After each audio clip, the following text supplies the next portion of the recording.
ఒకరోజు సీతారామయ్య గారి పేపర్ చూస్తూ అమ్మాయి సుభద్ర అంటూ పిలిచారు. పాపనెత్తుకుని వెళ్ళింది. భార్యాభర్తలిద్దరూ ఉద్యోగస్తులైన కారణంగా చిన్నపిల్లల్ని ఇంటిని చూసుకోవటానికి ఒక స్త్రీ కావాలంటూ చేసిన ప్రకటన అది. అడ్రస్ తీసుకుని బయలుదేరింది సుభద్ర. భక్తి గడపటానికి ఏదో ఒక పని తప్పేమిటి అనుకుంది. అదొక పెద్ద ఆఫీసర్ ఇల్లు. కారు, ఇంటి నిండా ఫర్నిచర్ వారి గొప్పతనాన్ని చాటుతున్నాయి. ఉదయం 8 నుండి సాయంకాలం 6-7 దాకా అక్కడ ఉండాలి. మధ్యాహ్నం భోజనం పెట్టి 150 ఇస్తా ఉన్నారు. ఎంతో కొంత తప్పదు సరే అని ఆ రోజే పనిలో చేరింది. వేళకి ఆహారం ఇస్తూ 2 పిల్లల్ని ఇంటిని జాగ్రత్తగా చూసుకోవాలి. ఇదొక పెద్ద పన అనుకుంది సుభద్ర ముందు. కానీ తర్వాత తెలిసింది అందులోని సాధక బాధకాలేమిటో. ఎంత అందంగా ముద్దుగా ఉన్నారో అంత పేచీకోరు పిల్లలు. చెప్తే వినరు, అర్థం చేసుకోరు, మొండితనం జాస్తి. వీళ్లతో నేనెక్కడ వేయగలను మహాప్రభో అని దండం పెట్టేసి ఇంటికి వచ్చేసింది. ఆ తర్వాత పేపర్లో ఇటువంటి ప్రకటనలు 4-5 చూశాక, బాబోయ్, మనం వాళ్ళింటికి వెళ్ళి ఆ పాటలన్నీ పడే కంటే తల్లిదండ్రులు ఆఫీస్కి పెడుతూ తమ పిల్లల్ని మన దగ్గర దింపి ఇంటికి వెళ్ళేటప్పుడు తీసుకెడతారు. పిల్లలు మన దగ్గర ఉన్నంతసేపు వారి మంచి చెడ్డలని మనం చూసుకుంటాం. అత్తయ్య, నేను పాపతో పాటు వాళ్ళందరినీ చూసుకోవచ్చు కదా అంది. బాగానే ఉంది నీ ఉద్దేశం, కానీ నలుగురికి తెలిసేదాకా రాబడి ఏమీ ఉండదు. ఏదైనా మంచి సెంటర్ చూసి బోర్డు తగిలించైతే అన్నారు. చిక్కడపల్లిలో బేబీ కేర్ సెంటర్ బోర్డు తగిలించారు. బాబాయ్, మీరు మరోలా భావించనంటే ఒక్క మాట చెప్పమ్మా. 2 చోట్ల అద్దె ఇచ్చుకోవటం కష్టం. అందుకే ఒక పక్క గదిలో ఉంటూ మిగిలిన గదులు పిల్లల కోసం కేటాయిస్తాం. అలాగేనమ్మా, దాంతే ఉంది, వెళ్ళండి అన్నారు ఆయన. రోజులు గడిచే కొద్దీ తమ పిల్లల్ని తీసుకొచ్చి దింపి వెళ్లే తల్లిదండ్రుల సంఖ్య ఎక్కువ కాసాగింది. గదులు చాలక తమ నివాసం వేరే చోటికి మార్చవలసి వచ్చింది. సీతారామయ్య గారింటి కోసం చూస్తే ఆయన ఇల్లు అమ్మేసి కొడుకు దగ్గరికి వెళ్ళిపోయారని తెలిసింది. సెంటర్కి కొంచెం దగ్గరగా ఒక ఇల్లు అద్దె తీసుకుని మకాం అక్కడికి మార్చారు. అతి గారాబంగా పెరుగుతున్నా చదువులో వెనకబడకుండా మంచి మార్కులు తెచ్చుకుంటూ ఉపాధ్యాయుల మన్ననలను పొందుతూ మంచి పేరు సంపాదించుకుంది పాప సుశీల. ఆంటీ అంతవరకు నిద్రలో మాట్లాడుతున్నట్లుగా కళ్ళు మూసుకుని చెబుతున్న సుభద్ర ఆ పిలుపు విని చటుక్కున కళ్ళు తెరిచింది. ఎన్నో సంవత్సరాల నుండి మోస్తున్న పెను భారాన్ని దింపుకున్నట్లు ఆమె ముఖం తేటగా, నిర్మలంగా, అలసటగా ఉంది. ఏమిటన్నట్లు రాంబాబు ముఖంలోకి చూసింది. ఆంటీ, అయితే మీరు రాఘవయ్య గారు అమ్మాయా? కనుబొమ్మలు ముడిచి, రాఘవయ్య గారు నీకు తెలుసా అడిగింది ఆత్రంగా. తెలుసా ఆంటీ? అత్తయ్య, నేను మా నాన్న పేరు జగన్మోహన్ రావు. రాంబాబు సంతోషమో దుఃఖమో తెలియని ఉద్వేగంతో గట్టిగా అరిచింది సుభద్ర. బాబు, నువ్వు చెప్పేది నిజమేనా? నమ్మకం కుదరక మళ్ళీ అడిగింది. అవునత్తయ్య, మీరు చెప్పిన సరోజ మా అమ్మ. బాబు, నాకు చాలా సంతోషంగా ఉంది నాన్న. అమ్మ ఇప్పుడు ఎక్కడుంది? కాకినాడలో తాతయ్య గారింట్లో ఉంది. తాతయ్యకి పెద్ద వయస్సు, మంచం మీద నుండి లేవలేరు. ఇన్నాళ్ళు నన్ను చెల్లిని చదివించి దాన్ని పెళ్లి చేశారు తాతయ్య. చివరి దశలో ఆయన వదిలేసి వస్తే బాగుండదని నేను రమ్మన్నా రానంటాంది. పోనీలే బాబు, ఎక్కడో ఒక చోట సుఖంగా ఉంటే చాలు. తన ఎదుటనున్న యువకుడు తన మేనల్లుడే అని తెలిసాక చెప్పలేనంత సంతోషంగా, తన అన్నగారిని స్వయంగా చూస్తున్నంత ఆనందంగా ఉంది. రాంబాబు, అన్నీ విన్నాక, అంతా తెలిసాక నీకేమనిపిస్తోంది? నవ్వాడు రాంబాబు. సుశీల మా అత్తయ్య కూతురు. నాకు భార్య కావటానికే మా అత్త గడుపున పుట్టిందన్నమాట. ఇక ఇందులో ఎవరు ఏమి అనే అవసరం లేదు, స్పష్టంగా చెప్పేశాడు. మరి మీ అమ్మ? సందేహంగా చూసింది. అమ్మ చాలా సంతోషిస్తుంది అత్తయ్య. నీకు అన్యాయం జరిగిందని నా దగ్గర ఎన్నోసార్లు కళ్ళనీళ్లు పెట్టుకుని బాధపడింది. ఎక్కడున్నారో తెలిస్తే బాగుండును, పాపిచ్చిదాన్ని, తిరిగి రావద్దన్నాను అని తనని తానే తిట్టుకుంది కూడా. అమ్మ ఏదో అన్నదని నేనెప్పుడు బాధపడలేదు రాంబాబు. ఎక్కడున్నారో, ఎలా ఉన్నారో నీ తర్వాత పాపో బాబో తెలియక కన్నీరు కార్చేదాన్ని. గొంతు బొంగురుగా అయింది సుభద్రకి. పోనీలే, అవన్నీ తలుచుకుని బాధపడకత్తయ్యా. జరగవలసిన వాటి గురించి ఆలోచించాలి. బాబు, అన్నట్లు ఇవన్నీ సుశీలకు తెలియనివ్వకే. తెలిస్తేనేమత్తయ్యా? నువ్వు ఈ పాటికి గ్రహించే ఉంటావు. దానిది చాలా సున్నిత హృదయం. తండ్రి ఎవరో తెలియని బిడ్డ అని దానికి తెలిస్తే తన పుట్టుకని తానే అసహ్యించుకుంటుంది. నన్ను అసహ్యించుకుంటుంది. అది నేను భరించలేను రాంబాబు. అలాగే అత్తయ్య, ఈ విషయాలేవి సుశీలకు తెలియనివ్వను. నువ్వు నిశ్చింతగా ఉండు. సుభద్ర చేతిలో చేయి వేసి నొక్కాడు రాంబాబు. సుభద్ర ఇంటికి వచ్చేసరికి అసహనంగా ఇంట్లోంచి బయట నుంచి ఇంట్లోకి తిరుగుతోంది సుశీల. సుభద్రని చూడగానే ఎదురొచ్చి, ఏటక్క ఇంత లేటు చిరుకోపంతో అంది. ఆలస్యంగా వచ్చినా అమృతం లాంటి వార్త మోసుకొచ్చానమ్మా అంటున్నప్పుడు అక్క కళ్ళల్లో వింతగా మెరిసే కాంతిని చూసి ఓహ్ తలను సుభద్ర తలకు తాకించింది. ప్రేమగా సుశీల తల మీద ముద్దు పెట్టుకుని, బయట కూర్చున్నావెందుకమ్మా, లోపలికి వదా, భుజాల చుట్టూ చేసి లోపలికి తీసుకొచ్చింది. అత్తయ్య, సుశీ అదృష్టవంతురాలు. అది కోరుకున్న వాటితోనే పెళ్లి జరుగుతోంది. పోనీలే తల్లి, ఆలస్యంగానైనా మంచి మొగుడి వెతుక్కుంది. అందుకే అంటారు, కళ్యాణం వచ్చినా కొక్కొచ్చినా ఆగదని. ఈ వేళ లేచిన వేళా విశేషం. మంచి మాట విన్నాను అంది సుందరమ్మ. పెద్ద పెళ్లి చూపులకు పెడుతున్నాను అంటూ ఫోజులు కొట్టాడుగా, ఎలా ఒప్పుకున్నాడో. తన పెళ్ళంటే నేను ఎలా ఫీల్ అవుతానో చూడాలని అలా సినిమా డైలాగులు వల్లించుంటాడు. ఒకవేళ అతడు అక్కయ్యతో కూడా అలాగే చెప్పినా ఎలాగో నచ్చజెప్పి ఉంటుంది. తన మనసు కష్టపెట్టడం ఇష్టం లేక. అక్కయ్య ఎంత మంచిది. అబ్బా, ఇప్పటికి ఎన్నిసార్లు అనుకున్నానో ఆ మాట, తనివి తీరటం లేనిదే. హలో సుశీలాదేవి గారు, సుప్రభాతం. అతని గొంతులో తొంగి చూస్తున్న చిలిపితనం, అతి చనువు గ్రహించి రాగరంజితాలైన చెక్కిళ్ళు అతడి కంటపడకూడదని తలదించుకుంది సుశీల. ఓరగా అతడి వైపు చూసింది. కొంటెగా నవ్వే అతడి కళ్ళను చూసి చటుక్కున తలదించేసుకుంది. సుభద్ర అతనితో మాట్లాడి ఇంటికొచ్చి అతడు పెళ్లికి ఇష్టపడ్డాడని చెప్పినప్పటి నుండి ఆమె మనస్సు గాల్లో తేలిపోతున్నట్లుంది. రోజు చూసే మనిషి అయినా ఈరోజు ఎందుకో అందంగా మళ్ళీ మళ్ళీ చూడాలనిపించేలా అనిపించసాగాడు. కానీ చూడాలంటే సిగ్గు, భయం. అబ్బో, అదంతా సిగ్గే. నా దగ్గర కూడానా? చివ్వున తలెత్తి మీ దగ్గర కూడానా అంటే మరొకరి దగ్గర సిగ్గుపడవలసిన అవసరం నాకేంటి అంది కోపంగా. అవును, ఆ అవసరం నీకేమిటి, కానీ ప్లీజ్ మామూలుగా ఉండు. సుశీ చిన్న రిక్వెస్ట్. జాలి గొలిపేలా మొహం పెట్టాడు. ఏమిటన్నట్లు కళ్ళెగరేసింది. ఈరోజు ఇద్దరం స్కూల్ ఎక్కొట్టేద్దాం. నీతో బోలెడు కబుర్లు చెప్పాలి. ఎటైనా వెళ్ళి మాట్లాడుకుందామా? అదోలా చూసి రోజూ చెప్పుకుంటూనే ఉన్నాం కదా అంది. మనం స్నేహితులుగా ఉన్నప్పుడు చెప్పుకున్నాం. అది నేను ఇప్పుడు చెప్పుకోవాల్సిన కబుర్లు వేరు. సీరియస్ అయిపోయింది సుశీల. రాంబాబు గారు, నిన్నటి వరకు మనం స్నేహితులం. ఈ రోజు నుండి కాబోయే భార్యాభర్తలం అన్నది నిజమే. అయినా పెళ్ళయ్యే వరకు ఈ అతి చనువు నాకు నచ్చదు. మీ హుందాతనం, పెదవులు విడినట్లు తప్ప వెక్కిలిగా నవ్వని మీ గంభీరత్వాన్ని చూసి ప్రేమించాను నేను. ఒంటరిగా ఉన్న సమయంలో కూడా పొరపాటున ఒక్క మాట కూడా మాట్లాడని మీ నిశ్చల మనస్సుని చూసి ప్రేమించాను. మా అక్కయ్య మన పెళ్లికి ఒప్పుకుంది కదా అని మీ నాటకానికి తెరదించేశారా? నా నమ్మకాలన్నీ బొమ్మైనట్లేనా? అయిందని లెక్చర్. ఈరోజు నువ్వేమన్నా ఇలా మాట్లాడినా నేనేమీ బాధపడను. ఎందుకని ప్రశ్నిస్తే మాత్రం కారణం చెప్పను. సుశీల, నా మనసు సంతోషంతో గంతులేస్తుంటే నేను బయటికి వ్యక్తం చేశానంతే. నీకు ఇబ్బందికరంగా అనిపిస్తే వెరీ వెరీ సారీ. పద, స్కూల్కి గడిపోదా అన్నాడు గంభీర స్వరంతో. సుశీల మనస్సు చివుక్కుమంది. అనవసరంగా అతడి మనస్సు నొప్పించానా అని బాధపడుతూ అతడి వెంట యాంత్రికంగా నడిచింది స్కూల్ వైపుకి. క్లాస్కి అటెండ్ అయిందన్నమాటే కానీ లెసన్ సరిగ్గా ఎక్స్ప్లెయిన్ చేయలేకపోయింది. లంచ్ టైంలో అతడి సీట్ దగ్గరికి వెళ్ళింది. అతడు హాఫ్ డే లీవ్ పెట్టి వెళ్ళిపోయాడని తెలిసి చాలా బాధపడింది. ఇప్పటి నుండి మొదలా కలతలు. అనవసరంగా అతడి మనసు నొప్పించాను. అతడు తన సంతోషాన్ని బయటికి వ్యక్తం చేశాడు. నేను లోపల అడుచుకున్నాను సిగ్గు వల్ల. అసలు నిన్న రాత్రి అతడితో మాట్లాడొచ్చిన అక్కయ్య అతడి పెళ్లికి సంతోషంగా అంగీకరించాడని చెప్పినప్పుడు వెంటనే వెళ్ళి అతన్ని చూసేయాలన్నంత ఆరాటం కలగలేదు.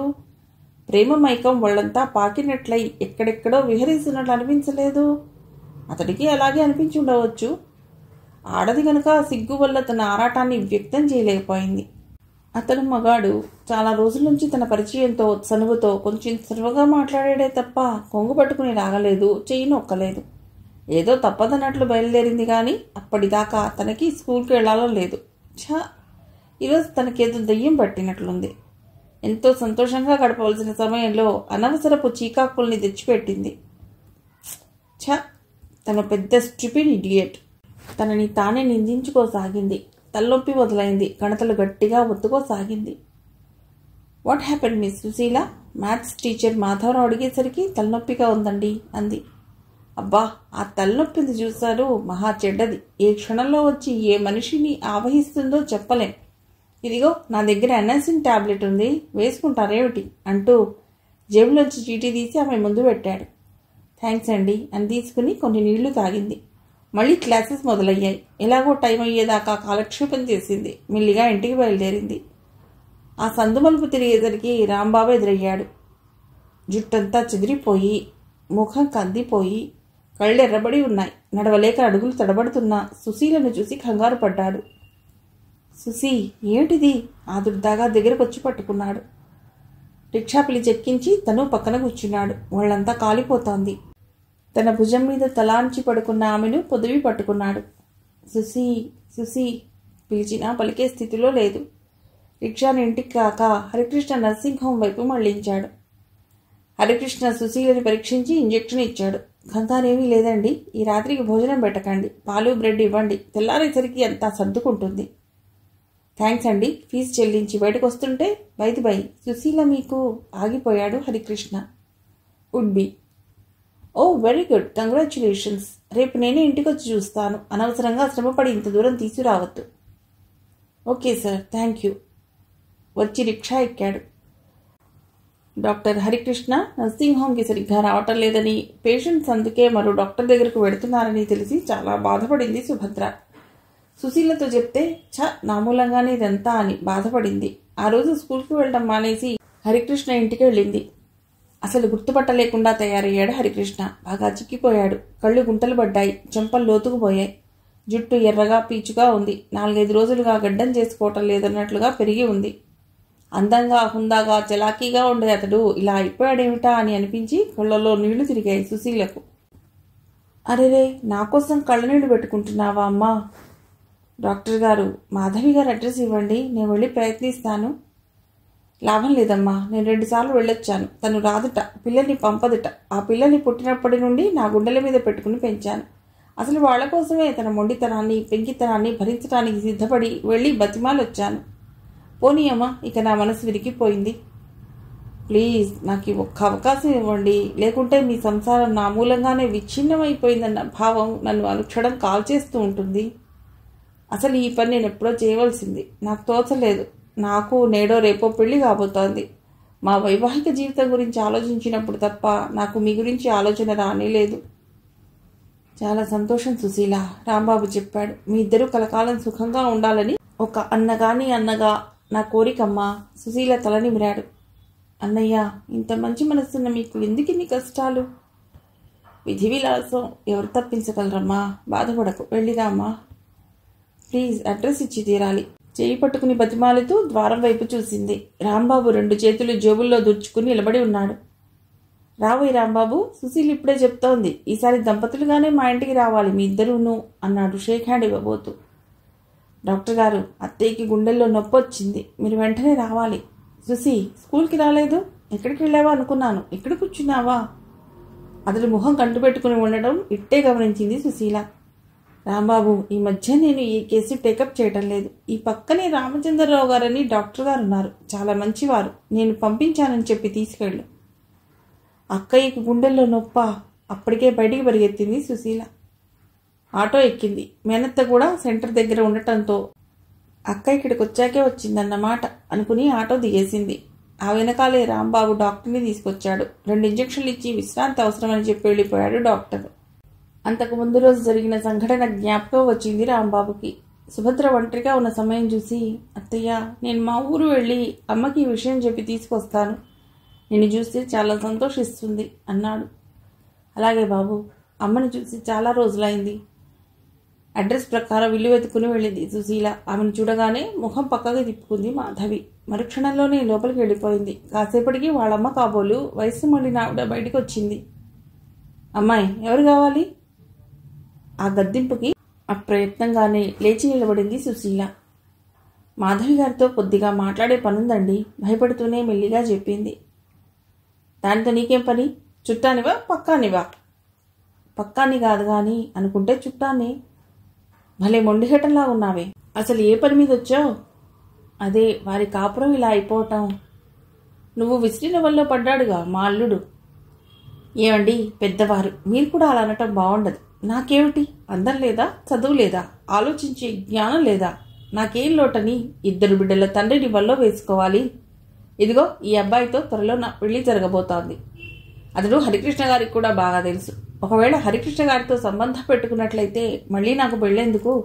పెళ్లి చేసుకున్నా ఆ తర్వాత తెలిస్తే నా మగుడు నన్నింట్లో ఉండనిస్తాడా? అవసరార్థం అది హరికృష్ణ గారి బలవంతం మీద ఆయన స్కూటర్ ఎక్కాను 2-3 సార్లు. దైవ సాక్షిగా చెప్తున్నాను, హరికృష్ణ గారు నాకు సోదర తుల్యులు. మాధవి గారిని పిలవండి, ఒక్కసారి ఆవిడతో మాట్లాడేసి వెళ్ళిపోతాను అంది సుశీల.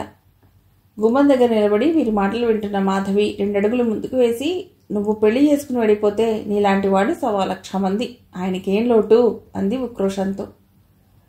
వదిన గారు అలా మాట్లాడకండి. అన్నయ్య గారు మీరనుకున్నంత చపల చిత్తులు కాదు. మీ మీద పిల్లల మీద బెంగతో చిక్కి సెల్యల్లా తయారయ్యారు. ఎవరైనా పేషెంట్లు ఇంటికి వస్తే పక్క డాక్టర్ గారి దగ్గరికి వెళ్ళమని పంపిస్తున్నాడు. నర్సింగ్ హోమ్ పూర్తిగా మూతపడిపోయినట్లే, ఇల్లు విడిచి బయటికి రావటమే మానేశారు. చూడండి ఎలా అయిపోయారో అంటూ తన హ్యాండ్ బ్యాగ్లో నుండి హరికృష్ణ ఫోటో తీసి చూపించింది. ఫోటోని చూసిన మాధవి కళ్ళు నీళ్లతో నిండుకున్నాయి. వదిన గారు, మీకు చెప్పదగిన దాన్ని కాకపోయినా శ్రేయోభిలాషిగా దోసి లొగ్గి ప్రార్థిస్తున్నాను. హరికృష్ణ గారు ఒక సోదరిగా నన్ను అభిమానించారు. మీకు తెలియదు కానీ ఆయన అతి చనువుని మొదట్లో నేను కూడా అపార్థం చేసుకున్నాను. సోదర భావంతో ఆయన చూపే అభిమానానికి ముగ్ధురాలయ్యాను. ఆమె తల్లి లోపలికి వెళ్ళిపోవటం గమనించి, వదిన గారు, పెళ్ళయ్యాక స్త్రీకి పుట్టింట్లో గౌరవం ఉండదంటారు. ప్లీజ్ నా మాట వినండి. అన్నయ్య గారు మీకోసం పిల్లల కోసం ఎంతో ఆశతో ఎదురు చూస్తుంటారు. నిజంగా ఆయనంత చపల చిత్తులే అయితే మీకోసం బెంగతో ఇంతగా చిక్కిసిల్యం కావలసిన, విరక్తి చెందవలసిన అవసరం ఏమిటి? ఇంకా ఇంకా జల్సాగా సంతోషంగా హాయిగా కాలక్షేపం చేసేవారు అంది అర్థిస్తున్నట్లుగా. మాధవి లోపలికి పరిగెత్తడం చూసి, ఛా, ఇంత చెప్పినా బతిమాలినా బుర్రకెక్కలేదు. అనవసరంగా హరికృష్ణ గారికి ఆశలు కల్పించాను. నిరాశగా బయటికి నడిచిన సుశీల అన్న పిలుపు విని ఆగి వెనక్కి చూసింది. సూట్ కేసు పట్టుకుని మెట్లు దిగుతోంది మాధవి. పక్కనే 2 పిల్లలు. 2 అంగల్లో దగ్గరకొచ్చి మాధవి భుజాలు పట్టుకుని సంతోషంతో ఊపేసింది. చాలా సంతోషం వదినా, థ్యాంక్ గాడ్. పాప రామ్మ, డాడీ దగ్గర పడదాం అంటూ పాపనెత్తుకుని ముద్దు పెట్టుకుంది. తన కళ్ళ నుండి జారుతున్న నీటిని చీర కొంగుతో ఒత్తుకుంటూ, పద సుశీల ముందుకు అడుగిడింది మాధవి. రాంబాబు ఊరెళ్ళి 20 రోజులు అయిపోయింది. సెలవు పొడిగించమని స్కూల్కి లెటర్ రాయటం తప్ప సుశీలకు వేరే లెటర్ ఏమీ రాయలేదు. కారణం ఏమై ఉంటుందో తెలియక బాధపడసాగింది. విషయం అంతా తెలిసి వాళ్ళమ్మ ఇష్టపడలేదేమో, అందుకనే నా ఎదుటికి రావటానికి మొహం చెల్లక సెలవు పొడిగించాడేమో. అక్కడే ఏదైనా ఉద్యోగం చూసుకుని అక్కడే స్థిరపడతాడేమో. వాళ్ళమ్మకి మొదటి నుండి నేనంటే అయిష్టతే. బాలుతో స్నేహం ఆ అయిష్టతను అసహ్యంగా మార్చింది. పెళ్లి కాకుండా తల్లినయ్యానని తెలిస్తే తండ్రి ఎవరో తెలియని ఆ బిడ్డని కొడుకు పెళ్లాడతాడనంటే ఏ తల్లైనా పెళ్లికి ఒప్పుకుంటుందా? అందులో వదిన లాంటి మనిషి అస్సలు ఒప్పుకోదు. అతని మీదే ఆశలన్నీ పెట్టుకున్న సుశీల బతుకు ఏం కావాలి? ఇప్పుడు మరో సంబంధం కుదురుతుందా? అసలు అది ఒప్పుకుంటుందా? మరొకరెవరైనా సరే తండ్రి ఎవరో అని అడుగుతారు, తప్పదు. తనేం చెప్తుంది? కుటుంబ సాంప్రదాయం మంచి చెడ్డలు చూసుకుని మరీ పెళ్లి మాటలు మాట్లాడతారు ఎవరైనా. పరాయి పిల్ల తమ ఇంటికి వస్తుందంటే ఆ అమ్మాయి మీదనే తమ కుటుంబ గౌరవ మర్యాదలు, పరువు ప్రతిష్టలు ఆధారపడి ఉంటాయి. కాబట్టి వారు ఆ విధంగా ఆలోచించడం సహజం. అటువంటప్పుడు ఇక సుశీలకు పెళ్ళేలా అవుతుంది? పరువు మర్యాదలు పోతాయనే కదా తమ కన్నబిడ్డగా లోకానికి చెప్పుకోలేకపోయింది. ఇప్పుడేం చేయాలి? చెల్లెలు అని చెప్పుకుని పొరపాటు చేసింది తను. అది పుట్టగానే భర్త చనిపోయాడని చెప్పి ఉంటే ఏ గొడవ ఉండేది కాదు. తండ్రి ఎవరో తెలియని పిల్ల అంటే అందరికీ చులకనే. తండ్రి లేని పిల్లలంటే ఎక్కడ లేని సానుభూతి చూపిస్తారు. నాలాగే నా బిడ్డ జీవితం కూడా ఎటు కాకుండా అయిపోతోంది. నేనేం చేయనత్తయ్యా అంటూ సుందరమ్మ ఒడిలో వాలి వెక్కి వెక్కి ఏడవసాగింది సుభద్ర. సుభా, ఊరుకోమ్మా, ఇటువంటి క్లిష్ట సమస్యలు వస్తాయనుకోలేదు. పెళ్లి కాకుండా తల్లి వయ్యావని తెలిస్తే చులకనగా చూస్తారనుకున్నానే గాని అది నీ బిడ్డ జీవితానికి గొడ్డలి పెట్టి అవుతుందనుకోలేదు. అన్నిటికీ ఆ భగవంతుడే ఉన్నాడు. బాధపడి చేయగలిగిందేముంది? సమాధానపరిచింది సుందరమ్మ. అన్నిటికీ ఆ భగవంతుడే ఉన్నాడు, బాధపడి చేయగలిగిందేముంది అని సమాధానపడి ఊరుకోలేదు సుభద్రలోని తల్లి మనస్సు. రాత్రి పగలు అదే ఆలోచన. యాంత్రికంగా తన పనులు తాను చేసుకుంటోందే తప్ప ఏ పని మీద శ్రద్ధ లేదు, ఉత్సాహం లేదు. సుశీల తనకు తాను సమాధానపరుచుకుని అక్కకి ధైర్యం చెప్తోంది. రాంబాబు తన కోసం తిరిగి వస్తాడన్న ఆశ ఆమెలో అడుగంటిపోతోంది. అసలు తనేం చేసిందని అతనికి తన మీద ఇష్టత కలిగింది? ఎంత ఆలోచించినా సమాధానం రాలేదు. ఆ ప్రశ్నకి హరికృష్ణ నర్సింగ్ హోంలో సంఘటన కళ్ల ముందు మెదలగానే మాత్రం ఉలిక్కి పడింది. ఉక్కిరి బిక్కిరయింది. భార్యాభర్తలు తన దగ్గరకు వచ్చేశాక నూతనోత్సాహంతో కొలుకున్న హరికృష్ణ ఇప్పటి వరకంటే ఎక్కువగా వీరింటికి రాకపోకలు సాగిస్తున్నాడు. ఆశ్చర్యం ఏమిటంటే మాధవి కూడా సాధారణంగానే వస్తూ ఉంటుంది అతడి వెంట. సుశీల, సుభద్ర నవ్వుతూ వారితో కబుర్లు చెప్పడమే తప్ప తమ మనసులోని ఆవేదనను వారి దగ్గర వెళ్ళబోసుకోలేదెప్పుడు. కానీ సుందరమ్మ మనస్సు ఆపుకోలేక హరికృష్ణతో చెప్పింది. అరేరే, అతనేదో పని మీద వెళ్ళాడేమో. మీకు చెప్పే ఉంటాడనుకుంటున్నాను ఇంతవరకు. పోనీ వాళ్ళ చెల్లెల్ని అడక్కపోయారా? అతడు ఎక్కడున్నాడో, అసలు ఎందుకు వెళ్ళాడో అన్నాడు. అవును, నిజమే. అతడి చెల్లెల్ని అడిగితే అతడు ఎందుకు ఇన్నాళ్ళు అక్కడే ఉండిపోయాడో తెలుస్తుంది కదా. తనకింతవరకు ఆ ఆలోచన రానేలేదేమిటో తనని తానే తిట్టుకుంది సుభద్ర. మధు, నువ్వు అక్కయ్య గారిని తీసుకుని వాళ్ళ ఇంటికి వెళ్ళి కనుక్కో, భార్యకి చెప్పాడు. సాయంకాలం ఇద్దరు రాంబాబు చెల్లెలు ఇంటికి వెళ్లారు. రోజు సెంటర్లో చూస్తున్న కారణంగా రాంబాబు చెల్లెలు సుభద్రని సాదరంగా లోపలికి ఆహ్వానించింది. రోజు చూస్తున్న మనిషి కావటం వల్ల వాళ్ళ పాప సుభద్రని చూడగానే మీది కురికింది. కూర్చోండి మీరు అంటూ మాధవిని సందేహంగా చూసింది. మా స్నేహితురాలు మాధవి, డాక్టర్ హరికృష్ణ గారి భార్య అంటూ పరిచయం చేసింది. అలాగా, చాలా సంతోషం అండి. ఏమిటి రోజు ఇలా బయలుదేరారు అడిగింది రమ. నేను మీ మేనత్తనమ్మా అని చెప్పుకోవాలని కలిగిన ఉబలాటాన్ని లోపలే అడుచుకుని చిన్న పని మీద వచ్చానమ్మా అంది సుభద్ర. మాతో పనేమిటండి? తెల్లబోయింది రమ. అదేనమ్మా, మీ అన్నయ్య రాంబాబు మా చెల్లెల్ని పెళ్లి చేసుకుంటానని మాట ఇచ్చాడు. దాంతో కలిసి మెలిసి చనువుగా తిరిగాడు. అమ్మతో చెప్పి ఆమెను తీసుకొస్తానని వెళ్ళినవాడు ఇంతవరకు జాడా జవాబు లేదు. అసలు వస్తాడో రాడో, తనని పెళ్లి చేసుకుంటాడో లేదో తెలియక లోపలే కుమిలిపోతోంది మా చెల్లెలు. అతడు ఎక్కడ ఉన్నది తెలిస్తే మీరొక ఉత్తరం ముక్క రాస్తారేమోనని వచ్చాము. సుభద్ర మాటలు వినగానే రమ కోపంతో తాడెత్తులెగిరింది. భలేవారే, కాస్త చనువుగా మాట్లాడినంత మాత్రాన మా అన్నయ్య మీ చెల్లెల్ని పెళ్ళాడాలా? ఇంకానయ్యో, మా మావయ్య గారి అమ్మాయితో అన్నయ్య పెళ్లి జరుగుతుందని దేశం అందరికీ తెలుసు. చిన్నతనంలోనే మా నాన్న చనిపోతే మా తాతయ్య, మావయ్యలే నా చదువు, పెళ్లి, మా అన్నయ్య చదువుల కోసం ఎంతో సహాయం చేశారు. ఇప్పుడు మేము ఒక దారికి వచ్చేసాం కదా అని వారు చేసిన సహాయాన్ని మర్చిపోతే ఎలా? మా మావయ్య వాళ్ళమ్మ కూడా మా అన్నయ్య మీదే ఆశలు పెట్టుకున్నారు. ఇప్పుడు కాదని కృతజ్ఞంగా ప్రవర్తిస్తే మమ్మల్ని నా భగవంతుడు కూడా క్షమించాడు. చాలు చాలు, మీరేదో పెద్ద మనుషులు అనుకున్నాం, వెళ్ళిరండి నిర్మోహమాటంగా చెప్పేసింది రమ. ముఖం వేలాడేసుకుని ఉన్న ఆశ కాస్త అడుగంటిపోగా ఈడ్చుకుంటూ ఇంటికి తిరిగొచ్చారు. తన కూతురి జీవితాన్ని ఎవరో అష్టదిగ్బంధనం చేసినట్లు ఆ లోపల సుశీల ఊపిరాడక గిలగిలా కొట్టుకుంటున్న దృశ్యాలు కళ్ల ముందు నిలిచి గజగజ ఒడికిస్తున్నాయి సుభద్రని. పెళ్లి చేసుకోకపోతే నేను బ్రతకలేనా? అతడు లేకపోతే నా జీవితం గడవదా? నా జీవితం నాది. నా కోసం, మీకోసం నేను బతుకుతాను. నీ మీదొట్టు. ఈ విషయం గురించి అస్సలు బాధపడను, ఏడవను, సరేనా? బలవంతంగా నవ్వింది సుశీల. అది అలా మనసుని స్వాధీనపరుచుకో. ఏం చేస్తా, మన యోగంలో అంతే రాసిపెట్టుంది. అలా అనుకుంటూనే ఇంతకాలం గడుపుకుంటూ వచ్చాను. అక్క, అయితే నువ్వెవరినైనా ప్రేమించావా? సుభద్ర మొహంలోకి సూటిగా చూస్తూ అడిగింది.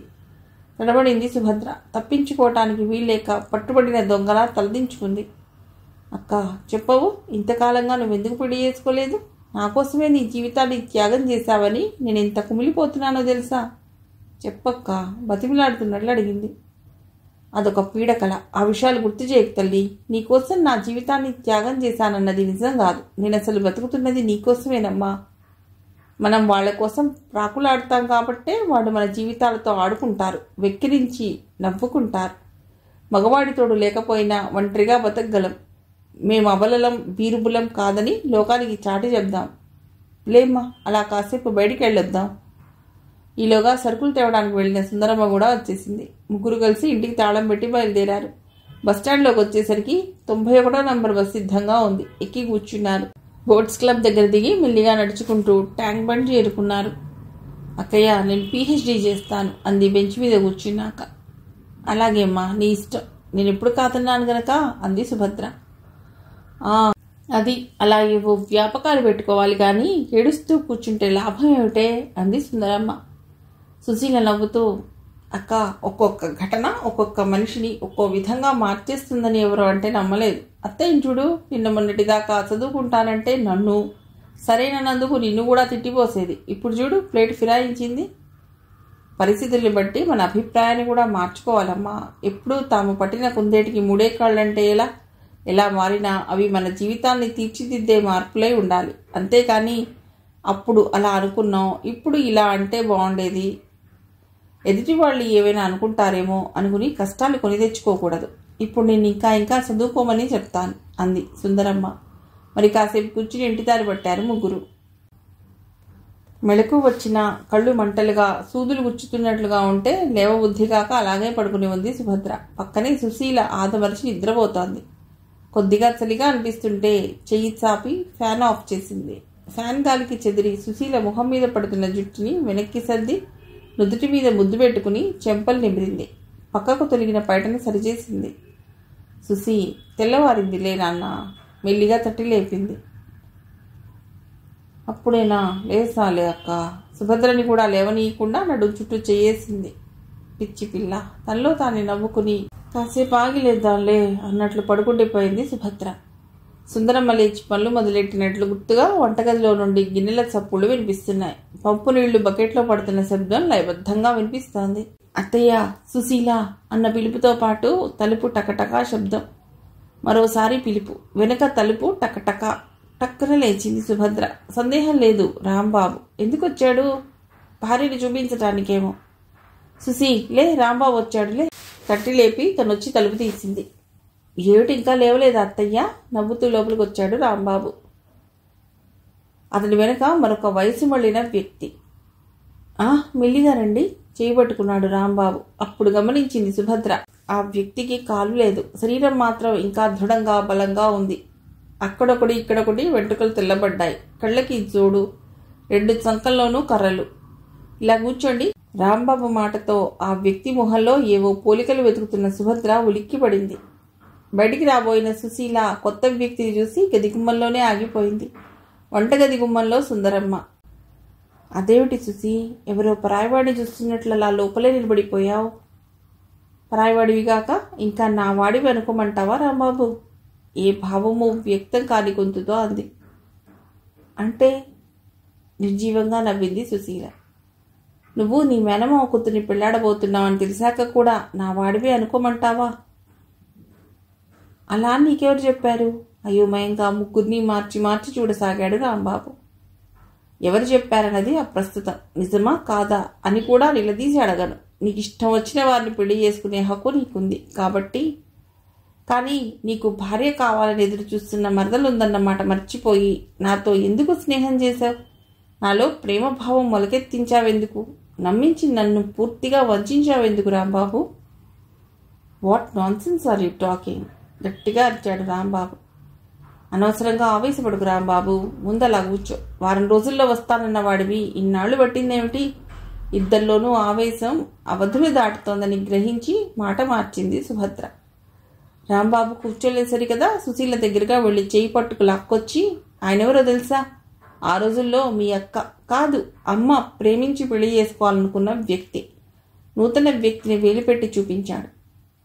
రాంబాబు తనేం విందో, విన్నది నిజమో కాదో నమ్మలేని, ఊహించలేని అయోమయ స్థితిలో నూతిలో నుండి వచ్చినట్లుంది ఆ మాట. సుందరమ్మ 2 అడుగులు ముందుకు వేసి బలరాం పిలిచింది అప్రయత్నంగా. సుభద్ర అక్కడ నిలబడలేక గదిలోకి పరిగెత్తింది. అవునమ్మా, బలరాంనే. ఇన్నాళ్ళు ఎక్కడున్నావయ్యా? రాంబాబు నీకెక్కడ కనిపించాడు? మిలిటరీ ఆసుపత్రిలో ఉంటే రాంబాబే నన్ను వెతుక్కుంటూ వచ్చాడమ్మా. ఆ రోజుల్లో జగన్ ఎంత కఠినంగా ఉండేవాడో అతడి కొడుకైన ఈ రాంబాబు అంత మంచి మనసు కలవాడు. నేను వచ్చేదాకా పట్టుబట్టి కూర్చున్నాడు. రాంబాబు. అత్తయ్య, ఏమిటిదంతా? ఎవరీనా? జగన్ ఎవరు? నా నుండి ఎందుకు ఇదంతా దాస్తున్నారు? అక్కయ్య ఇన్ని ప్రేమించి ఎందుకు పెళ్లి చేసుకోలేదు?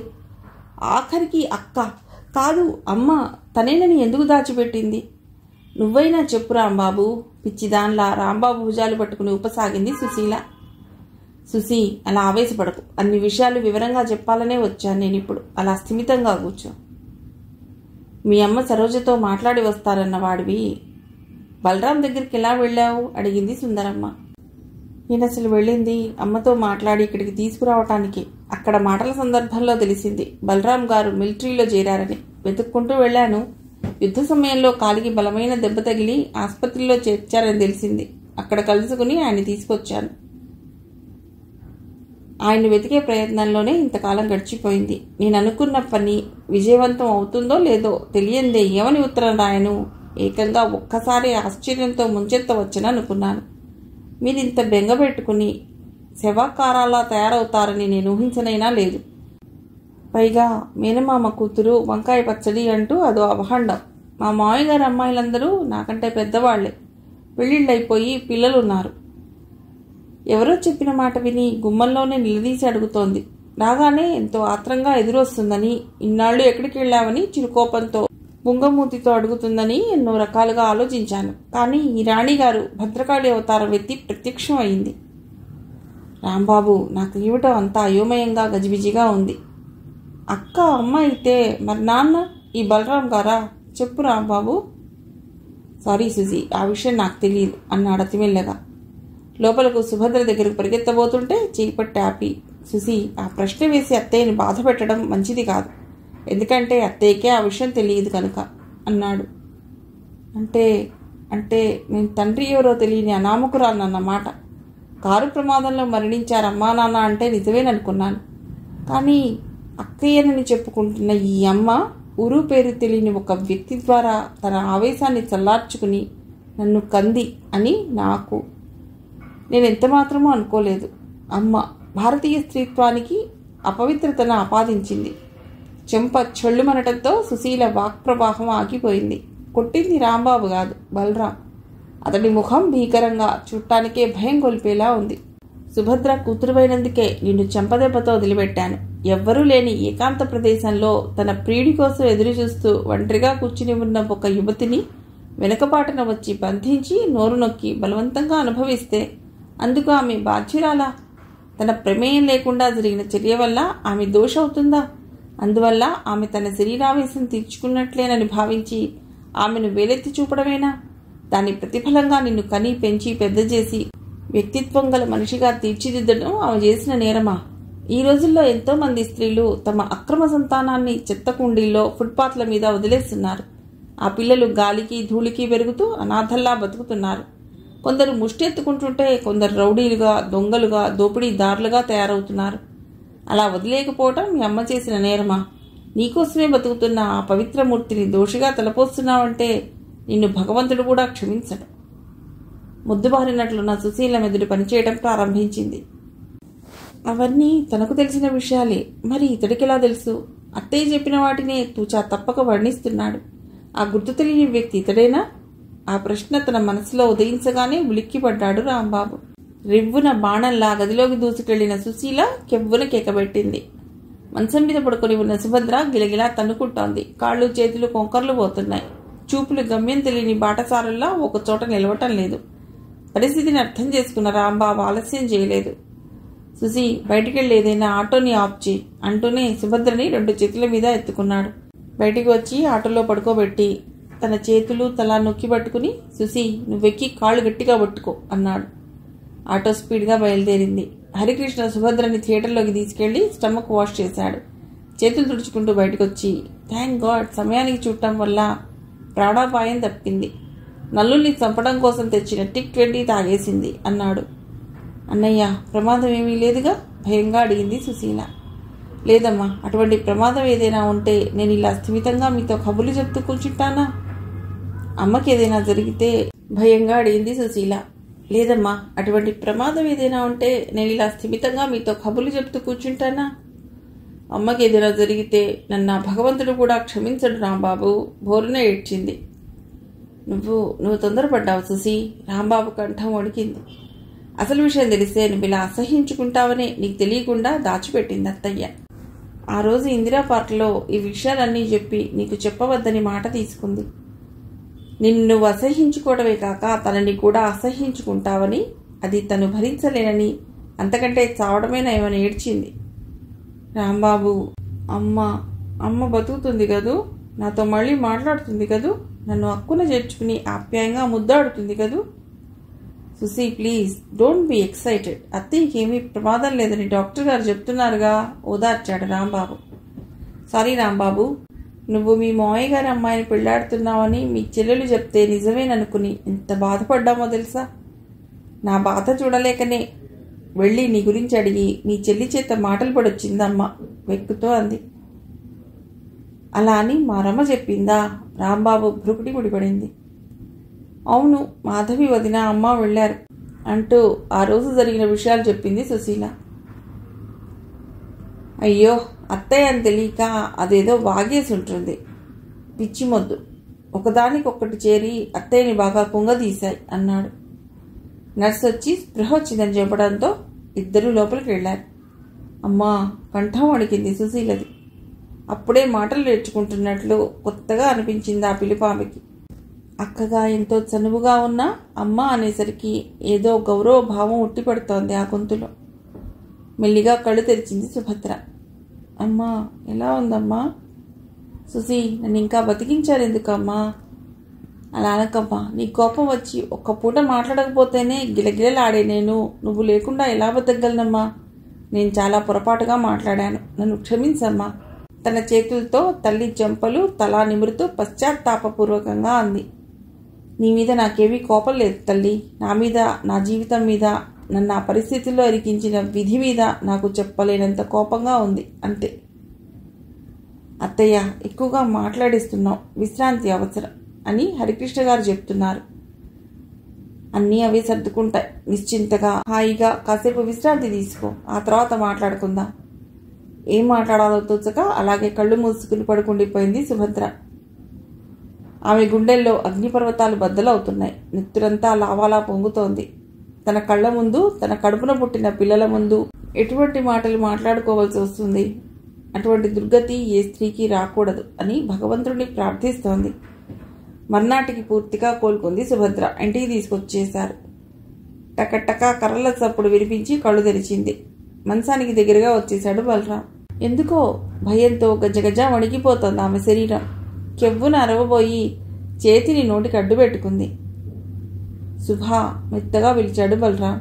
చిన్ననాటి మనిషి ఆ పిలుపు మనసులో మెదిలాయి సుభద్రకి. భయం తగ్గి మనస్సు కుదుటపడింది. మెల్లిగా లేచి కూర్చుంది. సంకల్లో ఉన్న కర్రలు తీసి పక్కన పెట్టి మంచాన్ని ఆనుకుని కూర్చున్నాడు. శుభా, ఇంత లావు, ఇంత పొడుగు ఉన్న ఈ మిలిటరీ ఆకారాన్ని చూసి భయపడుతున్నావా?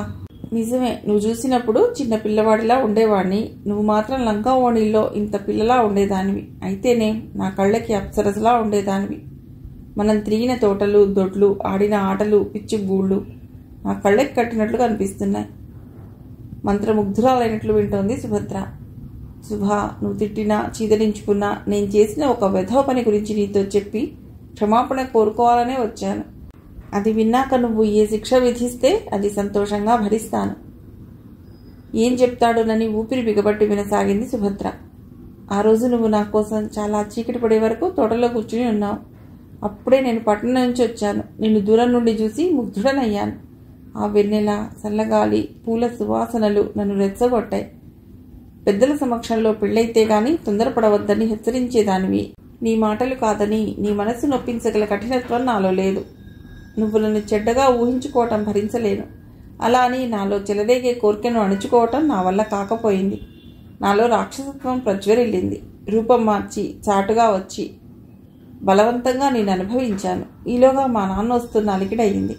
నిన్ను ఎలా ఉన్నదాన్ని అలా వదిలేసి పరిగెత్తుకుంటూ వెళ్ళిపోయాను. మా నాన్న వెళ్ళాక నువ్వు బట్టలు సర్దుకుని ఏడుస్తూ కూర్చున్నావు. నేను వద్దామని అడుగు ముందుకు వేసి కూడా ఆగిపోయాను. ఏ మొహం పెట్టుకుని నీ ఎదురుగా వచ్చి నిన్ను ఏమని ఓదార్చను? అడుగు ముందుకు పడలేదు. నాకు ఎంతో దుఃఖం వచ్చింది నీ ఏడుపు చూస్తుంటే. మళ్ళీ మా నాన్న ఈసారి నేరుగా నీ దగ్గరికే వచ్చి ఇంటికి వెళ్ళమని హెచ్చరించాడు. సమాధానం చెప్పకుండా నువ్వు ఇంటిదారి పెట్టావు. చాలా వెనుకగా నేను అనుసరిస్తూ నువ్వు మీ ఇంట్లోకి వెళ్ళాక వెనక్కి వచ్చేసాను. మరి కాసేపటికే మీ అన్నయ్య వచ్చి మా కుటుంబం తెల్లవారేసరికి ఆ ఊళ్ళో ఇంకా ఉంటే కనుక పోలీస్ రిపోర్ట్ ఇచ్చి జైల్లో పెట్టిస్తానని బెదిరించాడు. ఆ మాటలు నేను అంతగా పట్టించుకోలేదు. కానీ అమ్మా నాన్న గొప్పవాళ్ళు, ఎంతకైనా తగిన వాళ్ళు అనుకుని చాలా భయపడ్డారు మా వాళ్ళు. తెల్లవారేసరికి నేను కూడా తమతో పాటు ఊరి పొలిమేరలు దాటి రాకపోతే వాగులో పడి ప్రాణాలు తీసుకుంటామని అమ్మా నాన్న బెదిరించారు. కొన్నాళ్ళు తప్పించుకోవటానికి వీలు లేక వారితోనే ఉన్నాను. ఆ తర్వాత వచ్చి చూస్తే మీ నాన్నగారు, అమ్మ, అన్నయ్య కారు ప్రమాదంలో మరణించారని, మీ వదిన గారు పిల్లవానితో పుట్టింట చేరారని, నువ్వు మీ అత్తయ్యతో తీర్థయాత్రలకు వెళ్ళావని చెప్పారు చుట్టుపక్కల వాళ్ళు. నాకు అవకాశం ఉన్న చోటల్లా నీకోసం వెతికాను. ఆ రోజుల్లో యుద్ధం ప్రారంభమైంది. నువ్వు కనిపించలేదన్న నిరాశతో బతుకుతున్న నేను చివరికి దేశరక్షణ కోసం అహర్నిశలు పాటుపడే సైనిక బృందంలో చేరాను. కొద్ది కాలానికే అమ్మా నాన్న చనిపోయారు. నేనెవరి కోసం తిరిగి రావాలి? అందుకే ఇంతకాలం తుపాకీ పట్టుకుని కనిపించిన శత్రువునల్లా కాల్చి చంపేసే కసాయివాళ్లా బతికాను. మొన్న మధ్య జరిగిన యుద్ధంలో కాలికి దెబ్బ తగిలింది. ఆసుపత్రిలో చేర్పించి కాలు తీసేశారు సుభా. రాంబాబు వచ్చి చెప్పే వరకు నాకు ఈ విషయాలేవీ తెలియవు. నువ్వు ఇంట్లోకి రానివ్వకపోయినా ఈ విషయం నీతో చెప్పి క్షమించమని అర్థించి వెళ్ళిపోదామని వచ్చాను. కానీ సుభా, ఆనాటి నా శారీరక మానసిక దౌర్బల్యానికి గుర్తుగా నీకొక పాప కలిగిందని కానీ, ఆ పాప కోసం నువ్వు అష్ట కష్టాలు పడుతున్నావని కానీ నాకు అడుమాత్రంగా కూడా తెలీదు. నేను చేసిన ఈ పనికి చింతించని ఘడియలేదు సుభా. నన్ను క్షమించు సుభా. చాపి ఉన్న ఆమె కాళ్ల మీద తలానించాడు అలసిపోయిన వాడిలా. దోసిట్లో మొహం దాచుకుని వెక్కి వెక్కి ఏడుస్తోంది సుభద్ర. అసలే బలహీనంగా ఉందేమో, స్పృహ తప్పి తోటకూర కాడలా అతడి చేతుల్లో వాలిపోయింది. సుభా సుభా ఆదుర్దాగా పిలుస్తూ పక్కనున్న చిన్న కూజ అందుకుని నీళ్లు చేతిలో కొంపుకుని మొహం మీద చిలకరించాడు. కాసేపటికి కళ్ళు తెరిచి చూస్తూ, బాలు, నన్ను వదిలిపెట్టి వెళ్ళిపోవు కదూ. ఈ ఒంటరి జీవితం గడపడం ఇక నా వల్ల కాదయ్యా. నేను చాలా అలసిపోయాను అంది బల్లిలా అతన్ని హత్తుకుపోతూ. అలాగే సుభా, నిన్ను విడిచి నేను ఎక్కడికి వెళ్ళటానికి మాత్రం నాకు అసలు ఎవరున్నారని? నేను చాలా అదృష్టవంతుడిని సుభా. ఇన్నాళ్ళు నీ స్మృతులతో గడిపాను, ఇక నీ సన్నిధిలో గడుపుతాను. మనుషులు వస్తున్న అలికిడి వినిపించి, అదిగో అమ్మాయి వచ్చేస్తోంది. దాని ముందు తలెత్తుకోవటానికి నాకేమిటో సిగ్గుగా అనిపిస్తోంది. వెళ్ళిపోండి, నేను నిద్రపోతున్నట్లు పడుకుంటాను. అతడి ఒడిలోంచి పక్కకు జరిగి నిద్రపోతున్నట్లు నటించసాగింది సుభద్ర. బయటికొచ్చి ముందు గదిలో కూర్చున్నాడు బలరాం. రాంబాబు లోపలికి వస్తూనే, ఏమోయ్యా, అత్తయ్య మెళుకుగా ఉందా అన్నాడు మామూలుగా అడిగినట్లు. ఏమో, నేను చూడలేదు రాంబాబు తడబడ్డాడు బలరాం. అతని ముఖంలోని తడబాటును చూసి కంగారుని గమనించిన రాంబాబు సుశీల వైపు చూసి కన్ను గీటాడు. ముసిముసిగా నవ్వింది సుశీల. రాంబాబు వెనక వస్తున్న సరోజని చూసి ఎందుకో కొంచెం భయపడింది సుభద్ర. గుండె దడదడలాడింది. గబగబా వంటగదిలోకి వెళ్ళి సుందరమ్మ వెనక నిలబడింది. ఏమిటే తెల్లబోయింది ఆవిడ. వదినొస్తోంది అత్తయ్యా. ఆ వస్తే నీకెందుకే ఇంత భయం? అయోమయంగా చూసింది. ఇన్నాళ్ల తర్వాత ఏదో తప్పు చేసిన దానిలా ఆవిడ ముందు నిలబడాలంటే నాకు అదోలా ఉందత్తయ్యా. నీ మొహంలా ఉంది. అంతా చక్కబడిన తర్వాత ఇంకా భయం దేనికి? కొట్టిపారేసింది ఆవిడ. అత్తయ్య, అమ్మమ్మ గారు పిలుస్తూ లోపలికి వచ్చాడు రాంబాబు. సుందరమ్మ చేతులు తుడుచుకుంటూ ముందుకొచ్చి, రానాయన. ఏమ్మా సరోజ, బాగున్నావా? పలుకరించింది సరోజను. బాగానే ఉన్నాను పిన్ని గారు. ఎన్నాళ్లకు మళ్ళీ మిమ్మల్ని చూడగలిగాను. దగ్గరకొచ్చి సుందరమ్మని కౌగిలించుకుంది సరోజ. అక్కయ్య, సుశీల ఏరి అమ్మమ్మగారు? సుశీల సెంటర్కి వెళ్ళింది. సుభద్ర లోపల ఉన్నట్లుంది. అత్తయ్య, ఏమిటి లోపల దాక్కున్నావు? ఆడపిల్ల తల్లివి, బెట్టు చేయకూడదు. వచ్చేయమ్మా. సుభద్ర, ఎన్నాళ్ళయిందమ్మా నిన్ను చూసి? వదినా. సుభద్ర, పాపిష్టిదాన్ని. నీ ఇంటికి నిన్ను రావద్దని శాసించాను గదు. పుట్టెడు దిగులుతో ఒంటరిగా ఎలా ఉండగలిగావమ్మా? ముందు వెనకాల ఆలోచించకుండా నేను అసహ్యించుకున్నట్లు మీరు కూడా చేయకుండా చివరిదాకా అంటిపెట్టుకుని సుభద్రకి తోడుగా ఉన్నారు పిన్నిగారు. చాలా సంతోషం. అప్పటి పరిస్థితులు అలాంటివి. నీ తప్పే ఉందిలే వదినా. అప్పటి పరిస్థితుల్లో ఉన్న నీకు కావాల్సింది ధైర్యం కలిగించే 2 మాటలు, ఓదార్పు, సానుభూతి, అంతేకాని నిరాదరణ కాదమ్మా. వదినా. సరోజమ్మ భుజం మీద తలాంచింది. అవునమ్మా, రాంబాబు నాకంతా చెప్పాడు. నీ ప్రమేయం లేకుండా జరిగిన దానికి నువ్వెలా బాధ్యురాలు అవుతావమ్మా? అటువంటి విషమ పరిస్థితుల నుండి తప్పించుకుని ఆ పరిస్థితుల ప్రాబల్యం వల్ల నీకు సంక్రమించిన శిశువుని సక్రమ పద్ధతిలో పెంచి పెద్ద చేసి వ్యక్తిత్వం గల యువతిగా, పరిపూర్ణ స్త్రీగా తీర్చిదిద్దావు. ఇక నువ్వు దేని గురించి భయపడాలి? ఎవరికి భయపడాలి? నువ్వు అటువంటి పరిస్థితులన్నీ అధిగమించేశావమ్మా. నీ జీవిత గమనంలో నీకెదురైన క్లిష్ట పరిస్థితులన్నింటినీ ధైర్యంతో, చాకచక్యంతో ఎదుర్కొన్నావు. ఇంకెందుకమ్మా నీకు భయం? ఇప్పుడు నీ బాలు నీకు తోడయ్యాడు, నీకెందుకు భయం? వదినా. సుశీల లోపలికి రావడం చూసి, అమ్మయ్య వచ్చావా?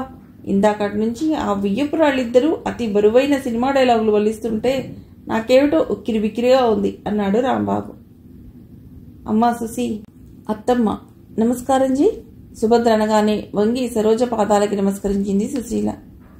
అమ్మా, సింగిల్గా ఆవిడొక్కదాన్ని ఆశీర్వదించి జాతి పక్షపాతం చూపించుకోబోకు, ఎంతైనా కొడుకుని కదా అన్నాడు రాంబాబు. నువ్వా బెంగేమీ పెట్టుకోకురా, అందుకే దీర్ఘసుమంగళీ భవ అని ఆశీర్వదించాను. నువ్వు 10 కాలాల పాటు చల్లగా సుఖంగా ఉంటేనే కదా అది సుమంగళిగా ఉండేది నవ్వింది సరోజ. సిగ్గుపడింది సుశీల. అత్తయ్య, మావయ్యేరి? ఇంట్లో కూర్చుంటే విసుగ్గా ఉందిట, కాసేపల్లా లైబ్రరీలో కూర్చుని వస్తారని పెడుతున్నారు రోజును. మంచిదే కదా, ఏదో కాలక్షేపం, కానీ రిక్షాలో వెళ్ళి రమ్మను. రాంబాబు, అలాంటి కబుర్లు నాన్నగారి దగ్గర చెప్పకు. మిలిటరీలో ఉండగా తానేమి ఘనకార్యాలు చేసింది, అధికారులు ఎలా మెచ్చుకునేది వివరించి చెప్తూ చివరగా ఈ కాస్త దూరం నడక నాకు పెద్ద శ్రమేమిటమ్మా అంటారు నవ్వింది సుశీల. నీకు తండ్రి కదా, మొండితనంలో కూడా ఆ ఆధిక్యత ఉండద్దు కొంటెగా నవ్వాడు. అంటే నేను మొండిదాన్నా? రోషంగా అంది సుశీల ముక్కుపుటాలు ఎగరేస్తూ. అబ్బా, ఉన్నమాట అంటే ఎంత ఉలికొచ్చిందో అమ్మాయి గారికి. మరి కాస్త ఉడికించాడు. ఇదిగో ఆ మాటే అనవద్దన్నది. కోపంగా అతని మీదికి రాబోతూ సరోజని చూసి చప్పున లోపలికి పరిగెత్తింది. సుభద్రకి ఆ రోజు చాలా చాలా సంతోషంగా ఉంది. సుశీల, రాంబాబు తన కళ్ళకి రతీమన్మధుల్లా, శివపార్వతుల్లా, సీతారాముల్లా నిండుగా కనిపిస్తున్నారు. ఈ శుభ సమయం కోసం తనెంత ఆరాటపడింది.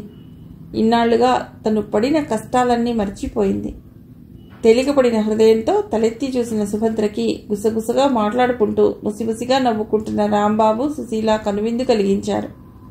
చాలా కాలం తర్వాత తొలిసారిగా సిగ్గుపడుతూ తలెత్తి బోరగా బలరాం వైపు చూసి చిరునవ్వు నవ్వింది సుభద్ర. సమాధానంగా గుబురు మీసాల చాటు నుండి నవ్వాడు రాంబాబు. వసంతం ఏడాదికి ఒక్కసారే వస్తుంది, కానీ మనిషి జీవితంలో ఆ వసంతం అనేది జీవితకాలం మొత్తంలో ఒకేసారి వస్తుంది. కొందరి జీవితాల్లోకి తొందరగా, మరికొందరి జీవితాల్లోకి ఆలస్యంగా. కథ సుఖాంతం.